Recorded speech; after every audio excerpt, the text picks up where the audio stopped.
welcome to Chow and Tell. My name is Reina, and today I want to tell you a story about serendipity. About 10 years ago, I went to a festival in the Nevada desert called Burning Man with a friend, and that's where I first learned about the concept of Giftivism.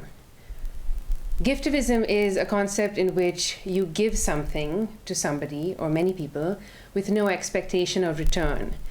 In this festival, we were 50,000 people doing exactly that. Everybody was giving things away. Nobody was expecting anything back. As a result, we all gained, we all had a great time, but most importantly, there was a beautiful exchange of energy that was something I had never experienced before, and it really changed my life. A few years after that, I actually had the good fortune to be traveling in New Zealand with another friend, and we were traveling on a shoestring budget and decided to have a little splurge of a lunch one day at a very nice restaurant. And after about an hour of this lovely lunch out in the sun under a patio, the server comes to us and says, "Your meal has all been taken care of." And it was an expensive meal. It was our one big splurge. And we were quite shocked and weren't sure what he was saying. And we asked and asked again, and he said, "Yeah, there was a gentleman in here earlier, and he's paid for your lunch." And we looked around to see who that guy was, and he wasn't there. He had left. And apparently it's somebody who did this from time to time. He would just go and pay for someone's lunch. And he must have seen us. We were having a lovely time. We didn't even notice him, and he was gone. And that was another experience that really, really moved me. It was just fabulous to feel given a gift and nobody's there to even accept the praise or the thanks or anything. It was a really nice surprise. Fast forward a few more years and I was still traveling. This time I was in Australia with another friend, and she took me to a restaurant called Lentil as Anything. And she said, "You have to come check out this restaurant because you get a bill that says 0. And that floored me. I'd never heard of such a thing. So I said, "Let's go check it out." And so we go to Lentil as Anything. We have a delicious meal. It was a really lovely environment, very relaxed and casual. Lots of people next to each other, sitting close and having conversations across the table with people I didn't know. And sure enough, when the bill came, it said 0. And underneath that, it said, "Somebody who came before you paid for your meal.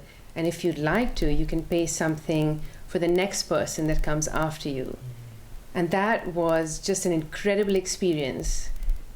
It just felt like I was connected to somebody I didn't know before me. And by paying for someone who's coming after me, who I would never meet, I got to be connected to them as well. And all through this beautiful experience of a delicious, simple vegetarian meal. And that place, I don't know how they were running, but they were still around. It had been several years. And my friend says, she used to live in San Francisco, and she said she had heard of a similar place in Berkeley called Karma Kitchen. So I immediately go and look up Karma Kitchen and found their website and looked up what they did. And after moving to Cambridge last year, I wondered if there was something similar in the area. So I get their newsletters. And a day after the first episode of Chow and Tell, I got a newsletter from the founders of Karma Kitchen, and I decided to write to them. I said, "Is there something like this in Boston or Cambridge? And I would love to meet someone doing something similar, just like Karma Kitchen does. This Pay It Forward meal, it's called." And the founder, Nipun Mehta, actually wrote back to me, which was mind-blowing. I didn't think writing to someone out of the blue could actually get you a response. And it was fabulous. I was squealing all day with excitement. And he wrote back. And not only did he write back, but he said, "Guess what? There's somebody who's doing this in India, and he's going to be in Boston next week, and he would love to come and talk to you." So my surprise today, and in absolute serendipity, I would really warmly welcome my guest today from Karma Kitchen and Seva Cafe, also in India, Siddharth Sthalekar. Welcome to the show. Welcome. Thank you. Thank you for having me. This is so exciting. Yeah, I can't believe it. It is. I think sometimes it just humbles you to see these serendipitous events. Yeah. and just how it's all a gift, right? Like the fact that we're all here, sitting right here in front of this beautiful TV channel. And we've never met before. I just want to say that to the camera. We've never actually met before. Yeah.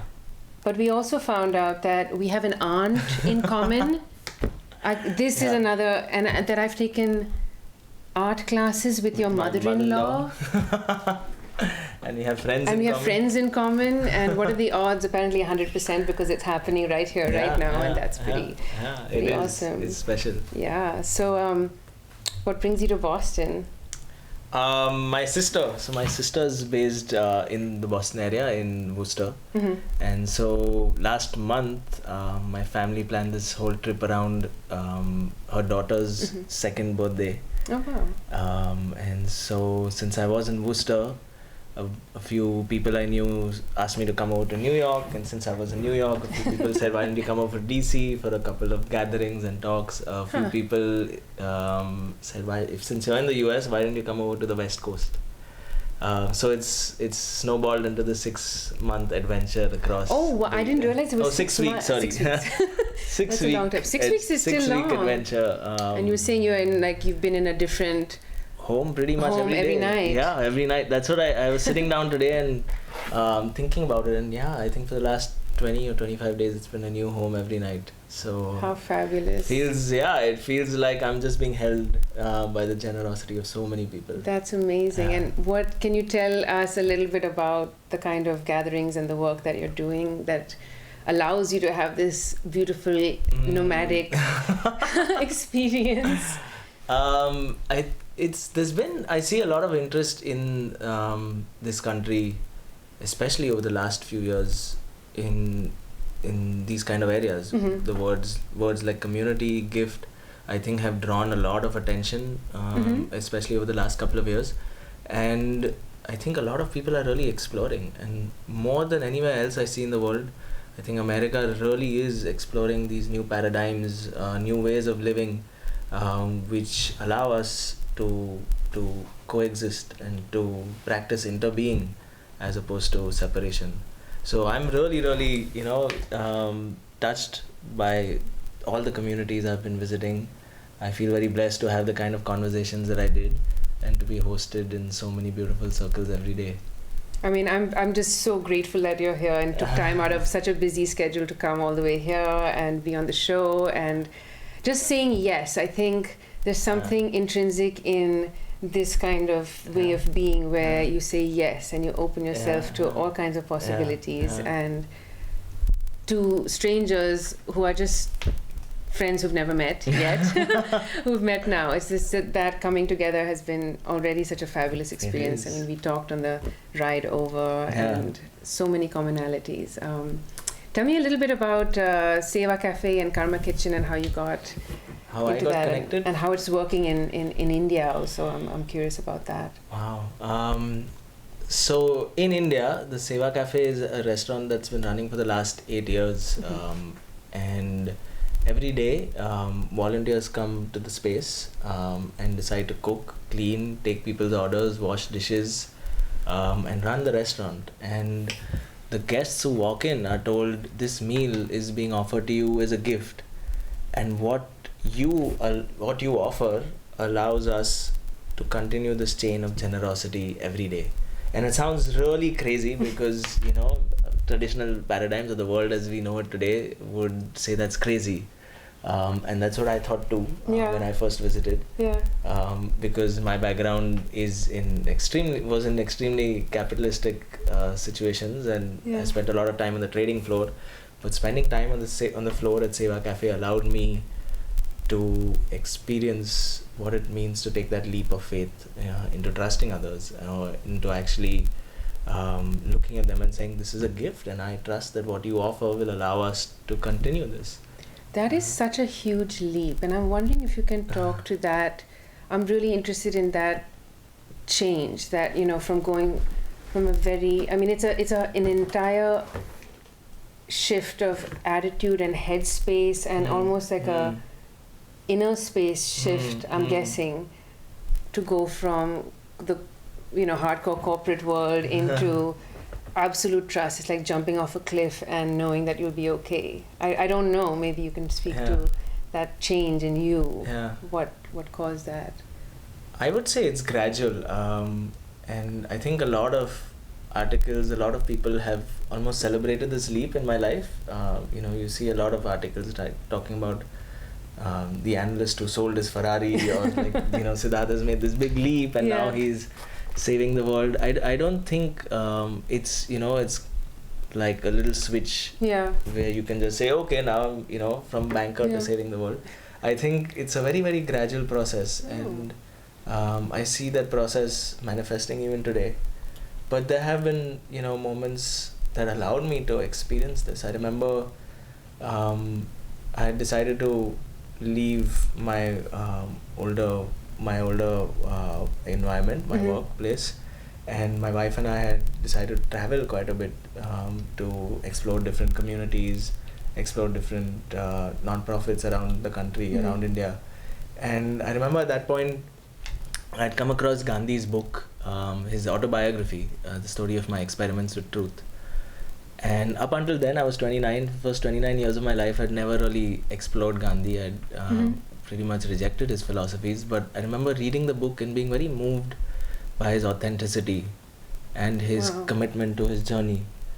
And I remember in Mumbai, there's this museum which is made from his old home called Mani Bhavan. Oh, it's near where I used to live, actually, where my family is. So I never visited. Oh, and I remember for the first time visiting the museum, and I was walking with his autobiography in my hand, and it's a couple of levels, and I was walking through the different exhibits. There were, beautiful moments that were painted, handcrafted. There were these beautiful installations made about these transformational moments in his life and from the independence struggle in India. And I was deeply moved because for the first time you could see so much had gone into not only the independence movement in India but also his journey. And especially having read his autobiography, I felt almost shaken at that point. And I remember walking down from 2 stories up. I was walking down, almost had to hold the banister just because I was just so moved at that point. Wow. And just as I was exiting, there was a little box, and I looked at the box and I asked the gentleman behind the counter what it was, and he said, these are for contributions that you might like to offer for this space. And I distinctly remember I had left work. I was at that point very concerned about my sustenance, how I'm going to make earn my living, how I'm going to I'm going to make my savings last, because I wasn't working, I was exploring. And so I was extremely calculative about, which is many people's immediate response generally. So I was extremely calculative at that point, and I looked into my wallet and I said, maybe 100 rupees is what I should offer. And just as I was putting the 100 rupees into that box, I had this thought about Gandhi and the way he had lived his life, all the experiments he had undertaken in his life, all the experiments that all these thousands and millions of people and thousands of millions of causes that had come to manifest that one moment of transformation for me. And it seemed so silly for me to put this label of, or this price tag of 100 rupees on it. Oh, wow. And I just felt so shaken that at that moment, I remember I just opened my wallet and emptied all of the money. There wasn't much because I wasn't very wealthy still at that point. And so, but whatever it was, I think just that... But it's a gesture just that, I think that space in which I felt humbled to receive. And humbled to see that the only way I could do justice for what I had received was to pay it forward through my life. And I think that's probably the first few moments of my experience with a gift culture, because I think when you truly open yourself to receiving, when you truly see moments like these not as random occurrences but just this conspiracy of kindness, I think you have to open your heart out and continue to pay forward. And I feel like Seva Cafe, Karma Kitchen are experiments in this in this space. Because when you step into that Seva Cafe and you look at that volunteer who's serving you, who's probably this 24-year-old or maybe an 18-year-old who's not at the movies on a Sunday night, but is instead serving you, I think it really makes you question what it is that you're doing with these gifts. Because clearly he's not there for a salary, he's not there to build his resume. He's really just washing his dishes to offer you a gift. And I feel that allows us to experience this shift. And Wow, I feel that's beautiful. Yeah, I think that's what was very transformational for me, and I felt very drawn towards offering that kind of environment for more and more people. What's the kind of the overall mood in places like Karma Cafe and Seva Cafe? Karma Kitchen, I said, sorry. I remember about 6 months ago, I was headed to the Seva Cafe in Ahmedabad, and the lady I was driving with, she asked me a very interesting question. She said, so I get it, gift economy and paying it forward. Yeah. But at the end of the day, you're giving food and someone's paying you money. Right. So how is this different from a regular restaurant? And initially I was very appalled. I was very agitated because, how can you just call it a regular restaurant? But I think it was important to articulate what that difference really is. So I went home that night and I opened up my statement of accounts for Seva Cafe, and there on this Excel file there was income and there was expenditure. And sure enough, you can look at that and say, looks like the balance sheet of any other restaurant. Right. There's raw materials and there's payments made by the guest. But there's so much more that's unlocked because you start noticing all these beautiful stories of an 18-year-old girl who's helping more in her home because of this, or a Gujarati businessman, a local businessman in India who will come up to you who's so moved that he wants to start offering something similar in his own community. Wow. Or a tea stall vendor on the street or a rickshaw driver on the street who would be moved to tell his brother or someone else who would tell his neighbor who would tell his aunt, and that would almost complete the cycle, and someone else would come to volunteer with you, and you start seeing all these gifts and you say none of this is represented on the balance sheet. Yeah, so it's the intangible aspects. Yeah, it's what we call subtle capital. Because today's balance sheets are so great, so capable of capturing material forms of capital, of financial capital. But what about the social capital that exists between us? What about subtle capital, like the transformation in the people who come in? That's beautiful. That's that amazing. Ability to unlock all of these gifts, I feel, is what Seva Cafe or Karma Kitchen are really about. That's great. I mean, I was telling somebody recently I was really excited about this, doing this episode, and I said, I was trying to explain how I understood the pay it forward concept, especially within a restaurant, and they said, similar to what the other lady was asking, they said, well, what's the difference? The food comes and then there's money put down in the folder. Yeah. So when you look at just that micro snapshot of the picture, there's there's a transaction. Food comes here and money goes there. Or how is it different from pay what you wish for yourself? There's some restaurants that you can just pay what you want. And I tried to explain it in the best way I understood it, which is like in pay what you want, you're still thinking of yourself and what you got from the food, and then what you can afford and what you'd like to put, and how good was the food, how much is that worth outside, so it would be about this much, so I should put, but I'm a student, so I'm going to discount it by and there's a whole kind of a noisy hamster wheel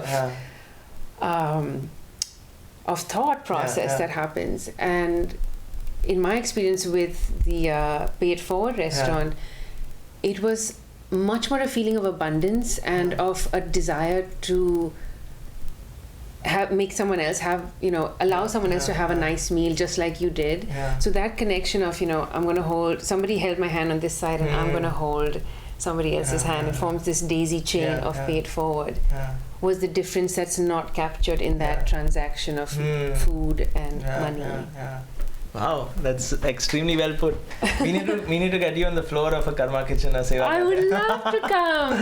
Yeah. I've been, maybe I'll come out to California. I would love to cook and serve food. I think so. That would be fun. Yeah. Chow and Tell goes to California. Yeah. Or to India next. Or to India, that would be fabulous. Next. In fact, speaking of food, we should eat because this is Chow and Tell, and I did make something, and it is our Indian custom, and of course Chow and Tell's custom. We feed our guests and feed the crew, and also share a recipe with you. So I made in honor of Siddharth's coming. Wow. And just the fact that it's the afternoon, and typically we have samosas and tea in the afternoon. So I made some homemade pea and the green pea and cashew samosas, mini samosas, and there's a iced chai. Wow. Without any caffeine, actually. It has lemongrass and mint and ginger and a little black pepper, actually. Wow. So cheers. Cheers. Welcome to the show. This is Raina's version of Seva Cafe and Karma Kitchen on live on TV. It has a little kick at the end. Yes. And I want to show you we made these samosas as well, and I'll put this recipe on the blog. But yeah, just peas and cashew nuts, and I'll take a bite so you can see the inside. There's some chutney. Actually inside. You can't really tell on this, but they're really simple. Some wonton wrappers ready-made, and we make the mix. Wow. And I wish they could be hot out of the fryer right now, but this is the first time I'm eating on air, so. Oh, really? I think everyone should eat on air. I mean, it's hard to talk with your mouth full, but I'm sure our viewers will be fine with it. Yeah. We had a party, the first episode, we had a birthday party. So this is a regular feature of Chow? We always eat on Chow. Always on Chow. Yeah. Why not? That's pretty good. Yeah. So, is there a website or something people can go to learn more about? You have many, actually. Tell me about Moved by Love. That's you said the mother incubator. So inspired by Service Space. I'm not sure if we mentioned it, but Service Space is the incubator for gift economy projects like the Karma Kitchen and several others, including an online portal for good content, for positive content called Daily Good. Oh, that's the good news. Yeah, Karma Tube, which is transformational or positive videos. There's Kind Spring, which facilitates more and more kindness in our communities. Wow. So Service Space is almost like this umbrella organization for all of these kinds of experiments. Wow. Okay. So and that's like Service Space. So if just visiting servicespace.org would allow you to connect with these kind of intentions or experiments or projects in your community across the US and even in India. So I think that might be a great place to start for a lot of people. Super. And I'll post links to all the other things as well. I could just post them online. I think I have one more question, and I don't know if it's an awkward question, but how do you pay the rent? It's been on my mind.